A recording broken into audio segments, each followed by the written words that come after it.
Хунды-мунды. Так коми, позаимствовав это слово у немцев, называли скарб, то есть вещи, нажитые в течение жизни. На выставке экспонаты, казавшиеся на первый взгляд барахлом, приобретают новый смысл, становятся источником истории повседневности, народного опыта и образа жизни. Все они прибыли в столицу республики из села Вашгород Ударского района.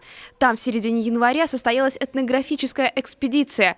Ее участниками стали сотрудники музея, ученые и аспирант Сыктывкарского университета.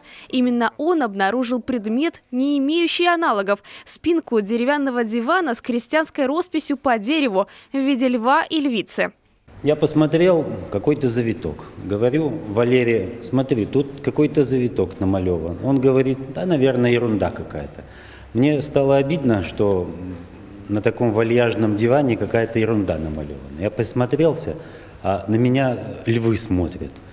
Ну, конечно, тут сразу возгласы. Интересно. Стащили мы этот диван вниз. Сняли спинку, потому что остальное было очень... Ну и быстрым шагом домой, как с сокровищем. И сокровищу этому больше 100 лет. На его долю выпало немало испытаний. Много лет диван находился под открытым небом. Мокнул, мерз, выгорал под солнцем. С него слезла почти вся краска. Поэтому после того, как экспонат перевезли в Сыктывкар, его срочно законсервировали, закрепили красочный слой.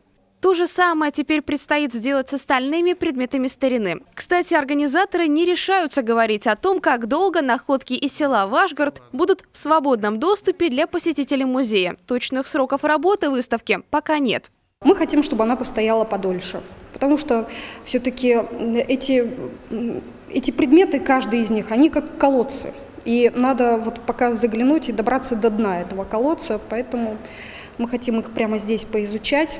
Маленькая колыбель, разрушенная скамья, подписанный своим мастером диван и хорошо сохранившийся буфет. Только подумать, все это буквально гнило в домах, которым по 500 лет. И наверняка пропало бы, если бы не столичные энтузиасты. А они признаются, пребывая в Вашгороде в старом доме, понимаешь, что история на самом деле живая, что нет прошлого, все настоящее. Анна Зубарева, Алексей Паршуков, телеканал Юрган, Сыктывкар.